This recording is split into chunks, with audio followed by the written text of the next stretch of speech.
Happy Juneteenth, everybody. My name is Private Mac, and I represent the Corps d'Afrique Engineers. We were an African-American engineer regiment that came to Texas in 1863 with General Banks and the Union Army. And this is... Oh, sorry. First Sergeant Padilla. On my nerve. Because you can't just say Buffalo Soldiers. You gotta introduce yourself and Buffalo.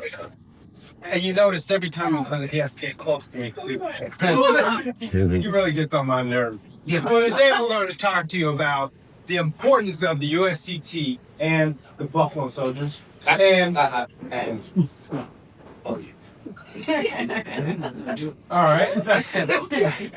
And we're going to talk to you about how there's a link between these soldiers and the Juneteenth celebration that we uphold today. So, first of all, I'm with the Corps d'Afrique Engineers. And for those of y'all that don't know about the Corps d'Afrique, I guess I better give you a little bit of our history just so you get caught up with the rest of us. We weren't initially called the Corps d'Afrique. Our initial name was the Louisiana Native Guard. When we started was 1861 in Louisiana. The governor of Louisiana at that time did a call for freedmen to join the militia. See, he was afraid he didn't have enough men to hold Louisiana if the Union Army attacked. Now, there was a group of men that stepped up to volunteer. You might have heard of these men. They were called the Freedmen of Color. If you haven't heard of the Freedmen of Color, they have a storied history as well. The Freedmen of Color were there in 1812 in New Orleans with Andrew Jackson when they fought the British. The Freedmen of Color were with Zach Taylor when he marched through Texas and into Mexico and fought in the Battle of Mexico City. So these men have always had a proud tradition of fighting, but there was even more to their history. These freedmen of color were the sons and daughters of their slave owners. These people had wealth, they had properties, they had businesses, they went to school overseas, they spoke languages, and they had slaves. When they did a call for free men to join, these men joined. And a lot of people ask me why, but I really can't tell you the truth. But what I do know about these men is that their first, the first masters that they had, or the first fathers were French. When they left and when the British took over, they lost a little bit of those freedoms that they had. When the United States took over, they lost a little bit of those freedoms they had. Now it's 1861. The Confederates is really winning the war, and or it looks like they're winning the war, and there's a call for free men. What would have happened if they didn't step up and the Confederacy would have won the war? Do you think they would have retained that freedoms that they had? They probably wouldn't. I don't know. But they did serve. Sure. It was nice. You got to do a lot. I like it. You left on what? I ain't even started yet. It's out there.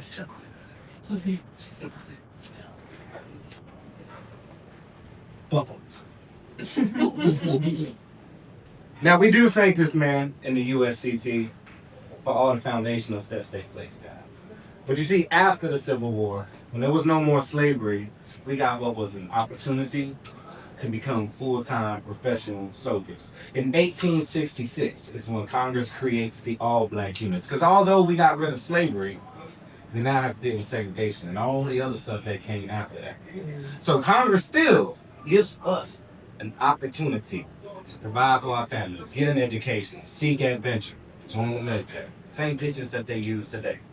And we didn't have to take this opportunity, but we chose to. So you could either enlist in the 9th or the 10th Cav, 24th to the 25th Infantry. All right? As you can see, I got the yellow stripe. Against on Sun Valley. Always bragging. Cavalry. I'm looking galleons on my horse. Oh my goodness. Riding through. Oh. Yeah! Speeding on some of them more skills. He talks about opportunities. And yes, they were given an opportunity as soldiers, but we were given an opportunity as well.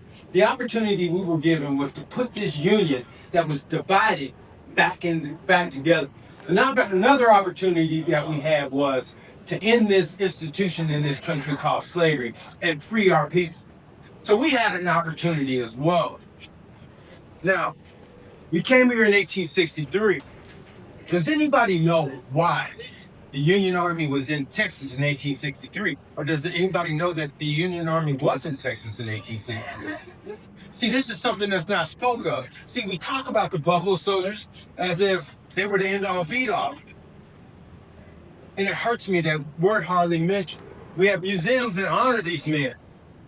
But I'll be honest with you, there was over 180,000 of us that served in the Civil War. 36,000 of us did not come home. There was another 20,000 that served in the Navy. To give you an idea of what I'm talking about, in the Civil War, we lost over 600,000 men. Okay? 36,000 of those were African American. But let's put this into context. 1 out of every 7 white soldiers died. 1 out of every 5 African American soldiers died. War is never a thing. What we had to do in the military wasn't always good. You know, when you're doing something good, they give you a nickname, and that's how we got the nickname Buffalo Soldiers. You see, we had a lot of engagements with the Native Americans all over the western frontier, all over the South. And it was said black men in the Army and not given that name Buffalo Soldier by the U.S. Army. They would give us our uniform. They would give us our assignment. They would give us our trainings. But we were United States Colored Cavalry, United States Colored Infantry. It was the Native Americans who see these soldiers, who encounter these soldiers, and bestow them with the nickname Buffalo Soldier. There's many different stories, many different reasons as to why we got the name. Most common one being the hair on our head. They said our hair reminded them of the hair in between the horns on the state lane of the buck. Short tall. So.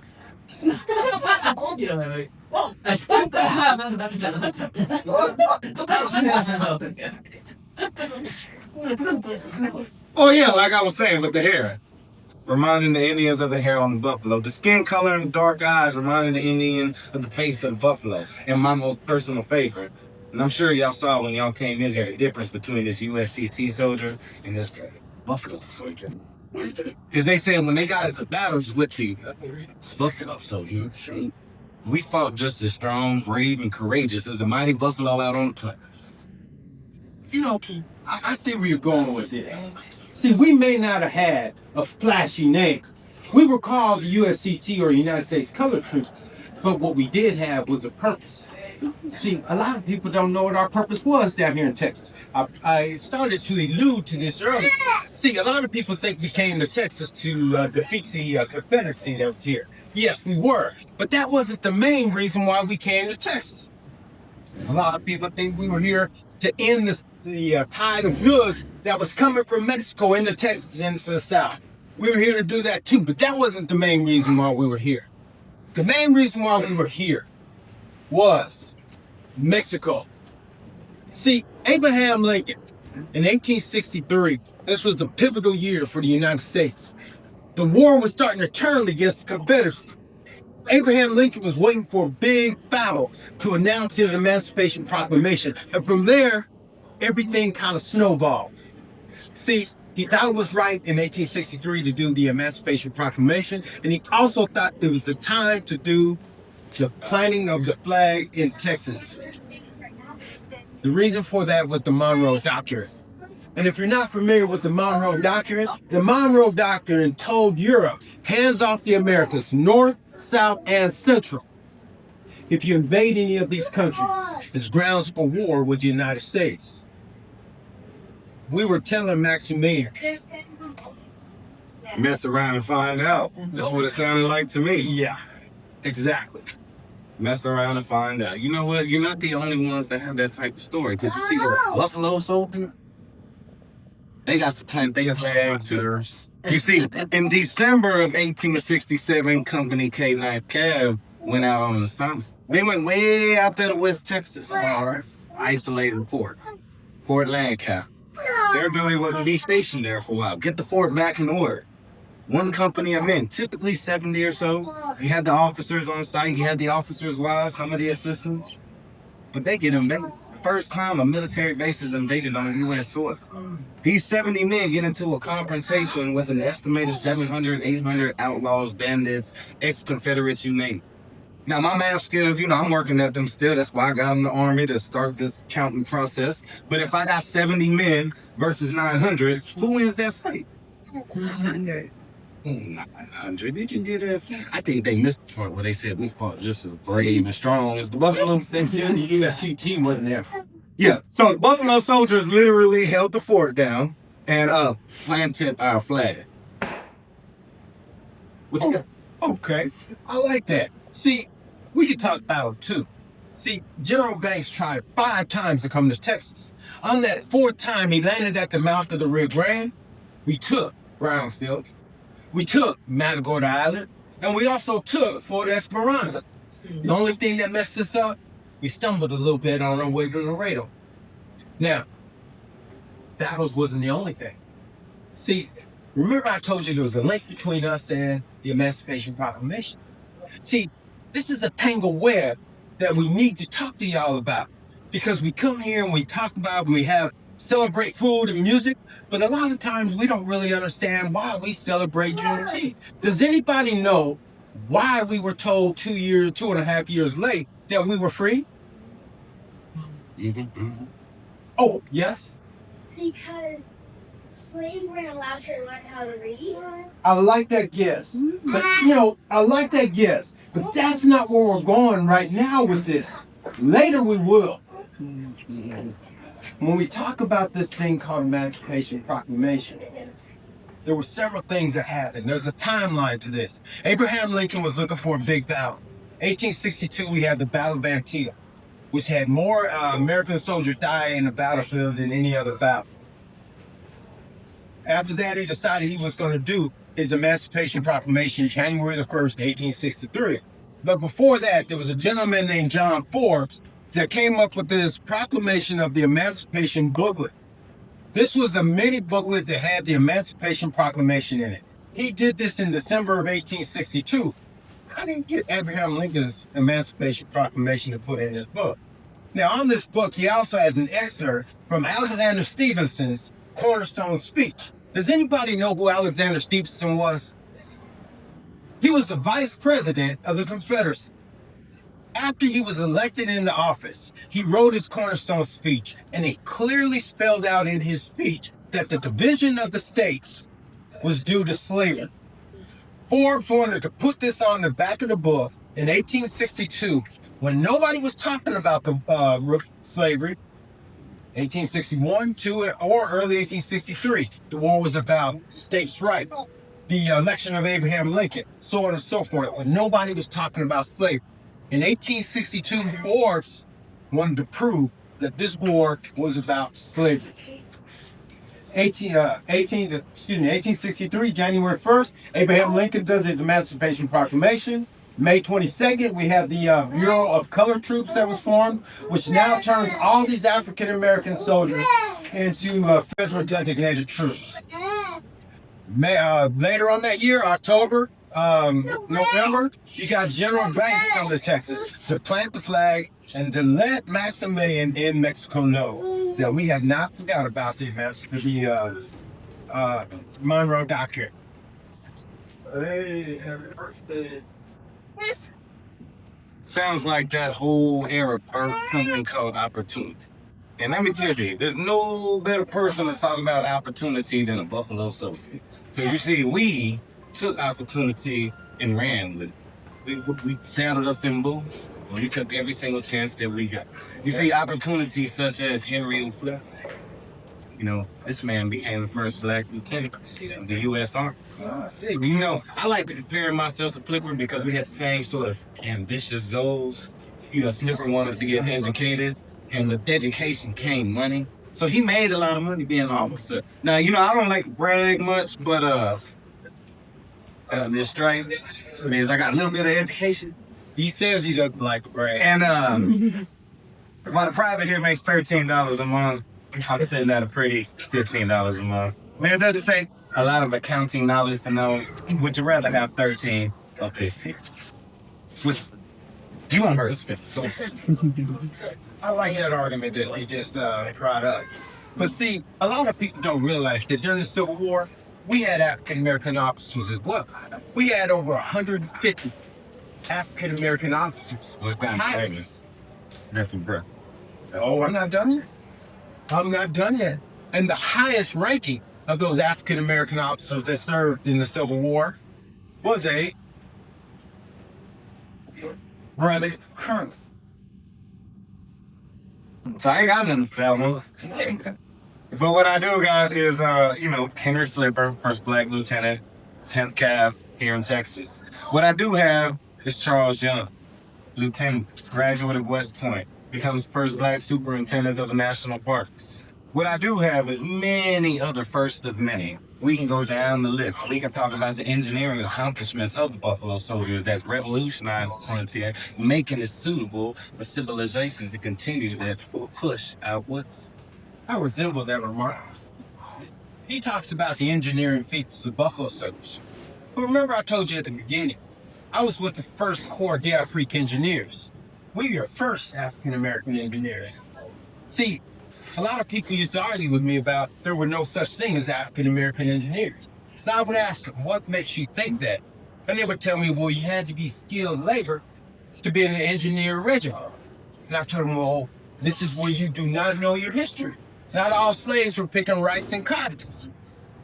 See, you had slaves that were carpenters, brick masons, wheelwrights, you had blacksmiths, you had jewelers, you had painters, you had, the list goes on and on. There was so much labor or skilled labor in Louisiana, they ended up forming 5 African American regiments.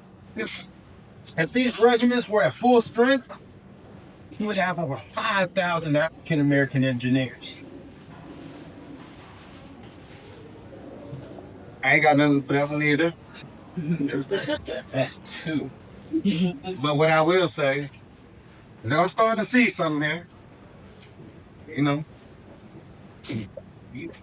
may have opened up a door. I got it. You may have slowed it, and you may have made me see kind of, sort of, just a little bit, kind of, that y'all blaze the trail for people like me and the Buffalo Soldiers. Because you see, we was the first of many different things. If you're not first, you're last. Second place is first loser. What I've been telling you. And you see, aside from the lieutenants, aside from the park superintendents, we did some cool stuff too. Okay. We loaded up Buffalo Soldiers into them big metal birds and airplanes. I heard about it. And we went flying through the sky, and we would look for them fires down in the ground in the forest area. And not me, some of them other Buffalo Soldiers would jump out that plane and go fight that fire. I know you do. We also had Buffalo Soldiers who took these things called bicycles, and they was getting rid of the horse. So they experimented with a bunch of bicycles. They were called the Iron Riders. First of their kind, last of their kind. We also had women in the military. Kathy Williams, first only documented female Buffalo Soldier. So just many firsts that we got to accomplish as Buffalo Soldiers. But I will say, I see where the USCT laid that foundation. But see, we're a little bit deeper too. See, when General Banks came here in 1863, he left in 1864 to go do the Red River campaign. When you talk to most historians, they will tell you that he took his whole army up to Louisiana with him to go do this Red River campaign. But to be truthful, he left a small contingent of his men here in Texas, over there off of Brazos, Santiago. Any of y'all ever heard of that? It's just right across the border from Mexico, right on the Rio Grande. See, he left the 1st Corps d'Afrique engineers. He left the 16th USCT here, and he also left a company of the pioneers, which was an African American heavy labor unit, cutting down trees, building roads, fortifications. Their job was to keep that flag protected while General Banks went to go take care of the Confederacy in Louisiana and northern Texas. So it sounds like the USCT accomplished a lot. It sounds like the USCT was ready for any challenge. We were. And I know for a fact that the Buffalo Soldiers accomplished a lot and were ready for any challenge. So what I'm saying here is that opportunity for both the USCT and for the Buffalo Soldiers spawns a legacy. An opportunity for the USCT and the Buffalo Soldiers spawned opportunity for all to grow. That's kind of what I'm seeing. That's what I'm going to say. So, as a Buffalo Soldier, I like to share this history, even with my counterpart here. And I'll be honest with you, I like to share my history with this counterpart over here. And collectively, we like to talk to all of y'all and give you little bits of this information. But what I want to leave y'all with is the spirit of the Buffalo Soldier. Young lady, your question. I got done. I wanted to wait till. Oh, well, we'll finish. We're just wrapped. You was born as you get to that. That's what it translated to. I'm sorry. So what I want to do is leave y'all with the spirit of the Buffalo Soldier. This is something that we carry with us all over the state of Texas. This is something we share with kids, with adults. It doesn't matter because even though these phrases were coined over 150 years ago, they're so relevant today. And each time that you all wake up, each time that you jump into your car to travel somewhere, you were living the spirit of the Buffalo Soldier. Each time the world feels heavy, your shoulders feel heavy because you got a lot going on, I want you to remember the spirit of a USCT soldier and the Buffalo Soldier. And repeat these words. If y'all can, please stand up. Again, this resonates whether it was from the 1860s or from 2025. And you'll see, the motto of the 9th Cav and 10th Cav is something that truly resonates over 150 plus years later. And that is, we can, we will. The other motto is ready, forward. These were the phrases for the Cav units. These are the phrases that I use for kids in my rec center back in Austin, for my 2 young boys, for any youth that I come across, for any adult that I come across. If they're having a hard time and I see it, I give them those words of encouragement because they can be applied in so many different ways. So if y'all will, please take your right hand, bring it up into a salute. I would like y'all to repeat after me. You really say this with your soul here. I can. I can. I will. I will. Ready? Ready. Forward. Forward. Now, it doesn't matter what you guys go through in life. When things get hard, look yourself in the mirror. Tell yourself that. Live that spirit of a Buffalo Soldier. Huzzah!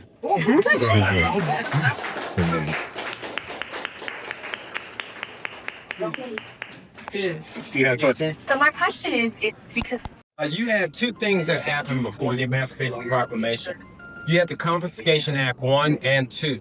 The Confiscation Act 1 allowed African Americans to serve in the military, but as laborers.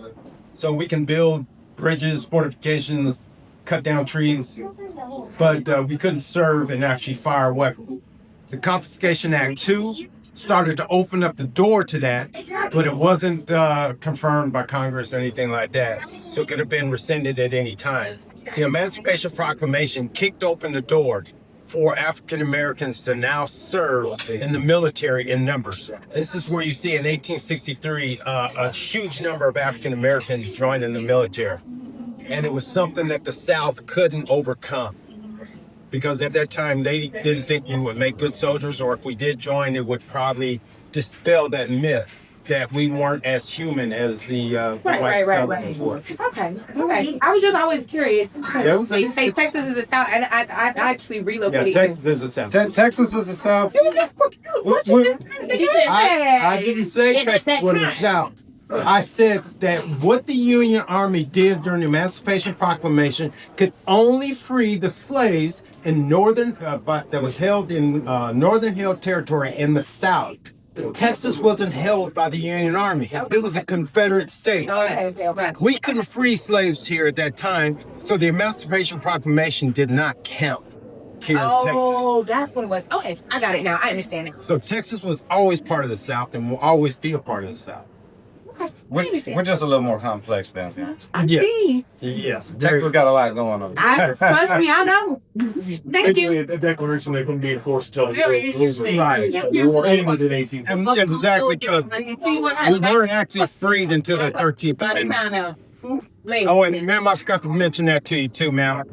As far as our freedom, The Emancipation Proclamation truly didn't free us. We didn't get our freedom until the 13th Amendment. The amendment. I learned that in law school. I remember that. I remember hearing that. That's why, but I never knew why it happened later. But I understand now. So everything was baby steps. It's that, like that old saying, how do you eat an elephant?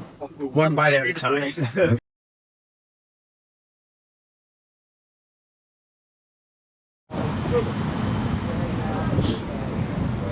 That's in the company. Right about face. Just the force part. Company. Company. Right about the face. Right about the face. We're not gonna do that. So I'm glad you saved one mistake we made right there. What do you mean one mistake? I make a lot of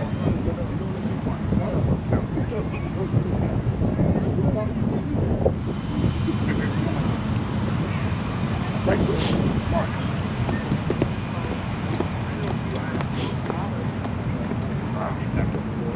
So we're gonna change it up a little bit. Everybody down there is gonna be the same. You was gonna be a little bit different. Just now, I'm gonna be different. Okay? Attention, company. Right wheel, march.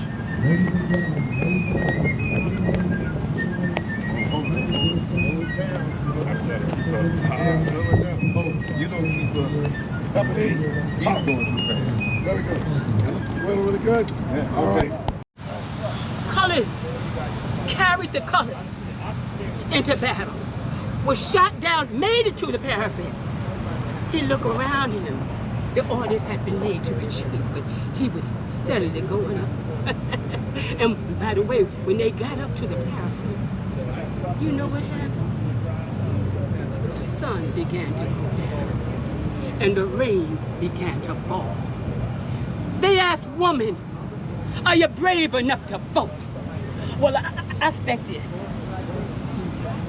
If you're brave enough to be in a battlefield with the bullets falling down on you like rain, I expect you can vote. If you're brave enough to see the men all around you falling and you're trying the best to stop the bleed, I expect you strong enough and knowledgeable and brave enough to vote. Always brave enough. National